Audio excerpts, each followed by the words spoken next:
जी friends, अस्सलाम वालेकुम। मैं Imran Nasir my garden channel के साथ आपके पास हाजिर हूँ। दोस्तों, आज 27वां रोज़ा हो गया है। 27 रमज़ानुल मुबारक है और सुबह मैं अपनी छत के ऊपर मौजूद हूँ। सुबह के 7 बज रहे हैं इस वक्त और 7 बजे आप सूरज देख सकते हैं मुझे कि सूरज ऊपर चढ़ गया है।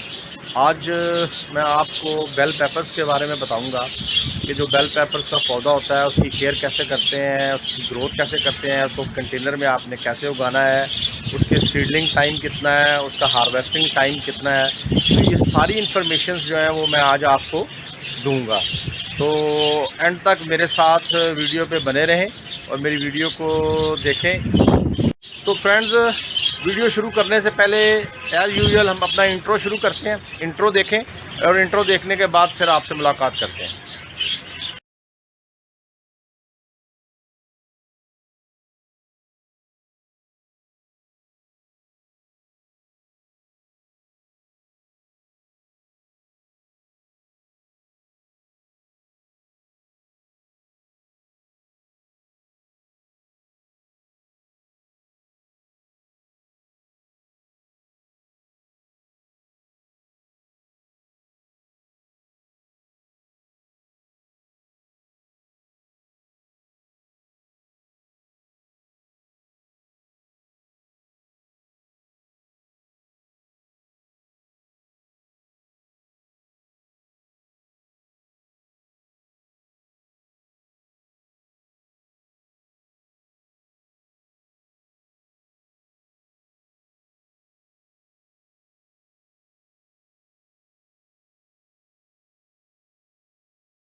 तो लीजिए दोस्तों, हम शुरू करते हैं। आपने इंट्रो हमारा देख लिया है।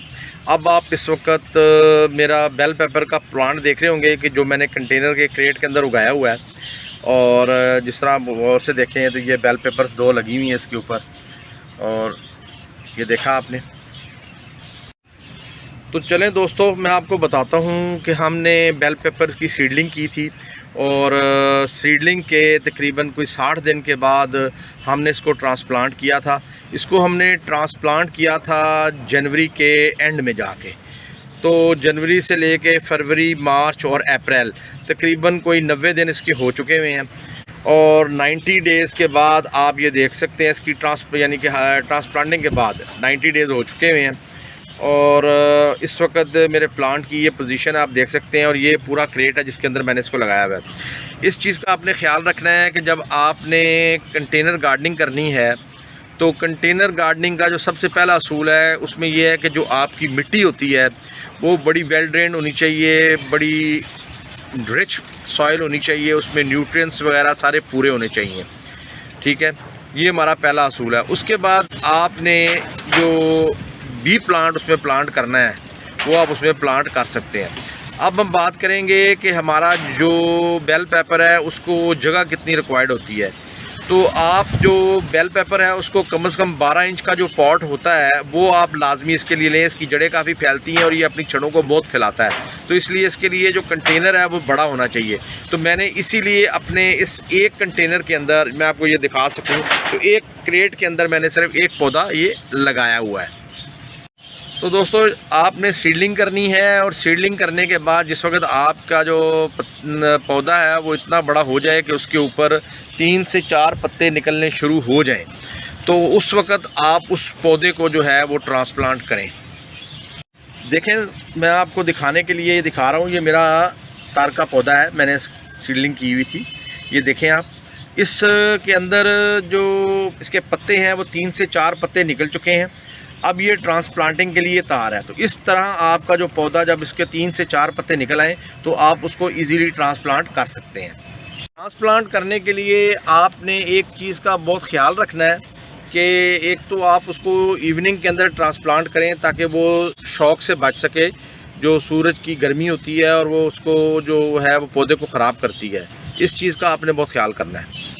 तो ट्रांसप्लांटिंग के बाद जिस वक्त आपने अपना पौधा ट्रांसप्लांट कर लेना है उसके बाद आपने उसको पानी देना है और पानी दे के आपने उसको छोड़ देना है। उसको तकरीबन 4 से 5 दिन लगेंगे पौधे को स्टेबल होने में। जब आपका पौधा स्टेबल हो जाता है तो उसके बाद आप देखें कि उसकी शूट्स निकलनी शुरू हो जाती हैं। यंगर शूट्स होती हैं, जिस तरह ये देख रहे हैं आप, ये पौधा जो है इसकी ये शूट्स मैं अगर आपको दिखाऊं तो यहाँ से ये इसकी शूट्स निकल रही हैं। तो जिस तरह इसकी शूट्स निकलती जाएंगी आप समझ लें कि आपका पौधा स्टेबल हो गया है। उसके बाद आपने क्या करना है, उसके बाद आपने इसको खाद देनी है। पौधे को जो कंटेनर में लगाया जाता है उसको आपने 15 दिन के वक्फे के बाद खाद लाजमी देनी है, ताकि वो अपनी जो ज़रूरियात है वो उसको पूरा कर सके। खाद के अंदर बेहतरीन खाद जिसको मैं समझता हूँ वो जो काउडंग है, काउडंग यानी कि गाय का डीकम्पोज किया हुआ गोबर, वो सबसे बेहतरीन होता है। तो जी दोस्तों, ये आप देख सकते होंगे, ये मेरा डीकम्पोज किया हुआ काउडंग की खाद है और इसका आप कलर आप देख सकते होंगे। जिस वक्त काउडंग इस हालत में आ जाए तो उस वक्त वो आपके प्लांट्स के लिए बहुत बेहतरीन होती है। ठीक है, इस चीज़ का आपने ख्याल करना है कि डीकम्पोज किया हुआ काउडंग आपने इसमें डालना है। अगर आपके पास डीकम्पोज किया हुआ काउडंग नहीं है तो परेशान नहीं होना, आप फ्रेश काउडंग भी ले सकते हैं, लेकिन उसको फ्रेश काउडंग लिक्विड को आपने लिक्विड बना लेना है। आपने गोबर लेके या सूखा हुआ कोई भी गोबर लेके आपने उसको भिगो लेना है, जैसे मैं अपनी वीडियो में बताता हूँ। और 2-3 दिन वो भिगा रहे, उसके भीगने के बाद उसका आप पानी निकाल लें और उस पानी को आप 1:20 की रेशो से उसको पानी में मिक्स करके तो वो आप अपने पौधों को रेगुलर दे सकते हैं। अब हम बात करेंगे इसकी बीमारियों के ऊपर। तो इसकी जो कॉमन बीमारियां हैं वो हो जाती हैं कि जी इसको पेस्ट अटैक आ जाता है, इसके ऊपर वाइट फ्लाइज का अटैक इसके ऊपर होता है। इसके अलावा जो इसकी जो मिर्चें हैं, आप देख रहे हैं, ये शिमला मिर्च लगी हुई है, ये गलनी शुरू हो जाती है साइड से ना, ऐसे साइड से वो दाग सा बनना शुरू हो जाता है इसके अंदर। ये इसके अंदर एक कॉमन बीमारी होती है। तो वो परेशान नहीं होना आपने, वो आपका इंडिकेशन है कि या तो आप उसको ओवर वाटरिंग कर रहे हैं, कि आपको ओवर वाटरिंग हो गई है उस पौधे की, जिसकी वजह से वो उससे मॉइस्चर ज़्यादा हो गया है, नमी ज़्यादा हो गई है, उसकी वजह से वो ये प्रॉब्लम दे सकती है। अब हम बात करेंगे इसके बेनिफिट्स के ऊपर। जो हमारा शिमला मिर्च है उसके बेनिफिट्स क्या हैं।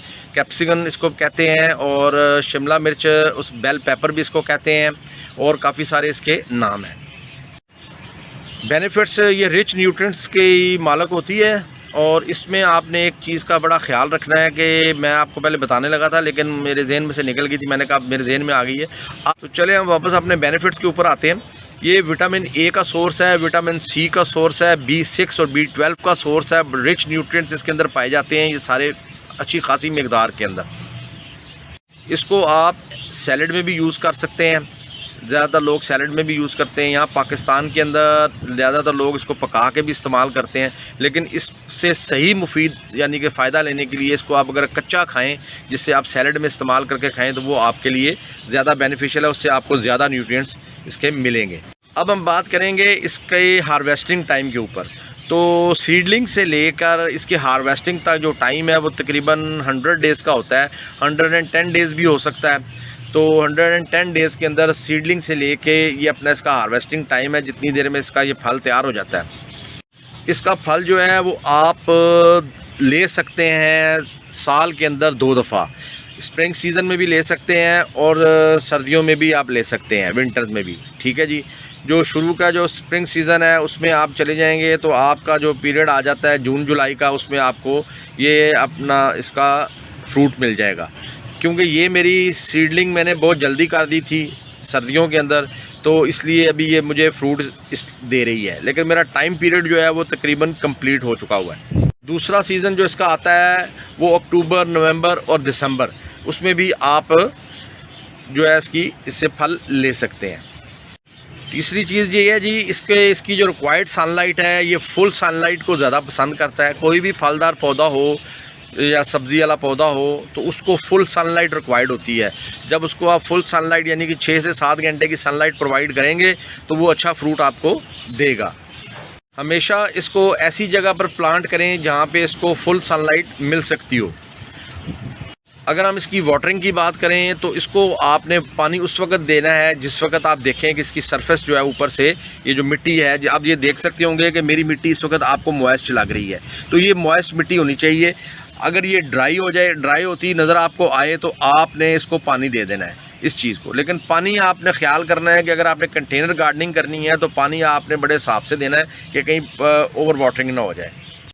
तो लीजिए दोस्तों, मैंने आपको बेल पेपर के बारे में बताया है कि बेल पेपर जो है प्लांट जो है वो उसकी अफादियत क्या है, उसको आप कैसे ग्रो कर सकते हैं, उसका ग्रोइंग टाइम क्या है, उसको आपने खाद कौन सी देनी है, खाद के बाद आप उसकी हार्वेस्ट कैसे कर सकते हैं। ठीक है जी।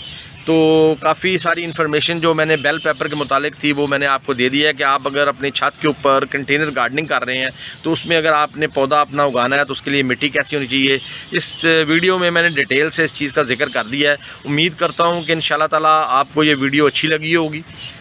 तो लीजिए फ्रेंड्स, इजाज़त दीजिए इमरान नासिर को माय गार्डन चैनल के साथ। इंशाल्लाह ताला फिर मिलेंगे एक नई वीडियो के साथ। इजाज़त दीजिए दोस्तों। मेरे चैनल माय गार्डन को सब्सक्राइब कीजिए, लाइक कीजिए और अपने दोस्तों के साथ उसको शेयर भी कीजिए।